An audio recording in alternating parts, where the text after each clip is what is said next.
Coach Henri, bonne arrivée. Merci beaucoup, merci. Ah, on a vu que tu es venu avec toute une délégation, les athlètes en même temps. Mais comment tu as pu les gérer? Ceux qui doivent combattre ensemble, ils sont dans le même avion. Ça fait comment pour vous les gérer? Vous savez, c'est une famille. Le combat, c'est le but du sujet, mais ils ne sont pas les ennemis. Donc, tous pour vous dire que c'est les athlètes professionnels. Ils mangent, ils dorment ensemble, mais quand il s'agit de s'expliquer, ils vont s'expliquer parce que c'est un métier en fait. Voilà.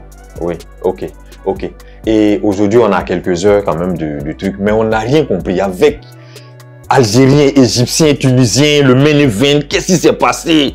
On n'a pas compris. Ah, c'était pas facile hein, parce qu'avec le combattant égyptien qui est un très bon combattant, un bagage très lourd derrière lui, parce qu'on ne peut pas prendre n'importe qui pour affronter Mozou. Oui. Voilà, Mozou, on sait, c'est un champion, c'est un joueur. Oui. Donc, au dernier moment, il arrive à l'aéroport, il se rend compte qu'il n'a pas son carnet jaune, donc il ne peut pas voyager. Wow. Tu sais, chez les gars là, c'est compliqué. C'est compliqué là-bas. Donc, il n'a pas pu voyager. Et puis, 2 jours avant le combat, c'est compliqué. Chez eux, quand on te pique, on ne peut pas te donner le carnet en même temps. Il faut 10 jours. Donc, comment on fait? Automatiquement, je rentre dans mes contacts, toucher à gauche et à droite. On touche un premier Algérien, même chose, il n'a pas son carnet jaune, c'est compliqué.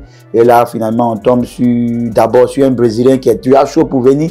Mais le temps de faire son visa aussi, ça va être compliqué. On oublie ça, on tombe sur un Tunisien qui était déjà prêt. Dieu merci qu'il n'y a pas de visa entre la Côte d'Ivoire et la Tunisie. Et qu'on a géré vite. J'ai appelé Eric. Eric a fait tout ce qu'il faut. On a mis en place et que hier nuit, il est arrivé à 22h. Dieu merci, quoi. Non, Henri, tu es fort quand même. C'est ce qu'on a dit là. On dit en langage ivoirien, tu as crié os là. Oui. Tu es devenu comme manioc. Ah, mais tu as poussé là où on t'a mis en même temps. C'est le but. C'est le but de ce qui fait Eric Fab Nation MMA. Comme on le dit, il y a 3 piliers. Dès qu'il y a 3 piliers, c'est que c'est bien, très bien assis. C'est solide. En tout cas, merci bien. Et on se dit encore bonne soirée. Est-ce que tu as une préférence de combat aujourd'hui? Même si tu as obtenu l'organisateur. Non, mais tous les combats me plaisent parce que on n'a pas choisi n'importe qui pour combattre. Donc j'ai envie de voir tous les résultats. Je n'ai pas une préférence parce que je sais que les gars, ils sont bossés dur. Chacun doit donner le meilleur de lui-même. Ok, merci bien, Henri. Merci beaucoup, c'est un plaisir. Ok. Ladies and gentlemen,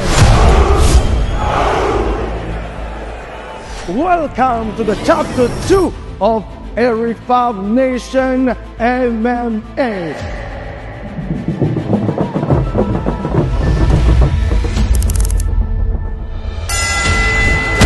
11 combats.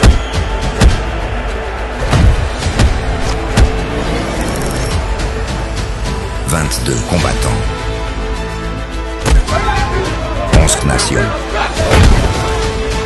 Une ceinture.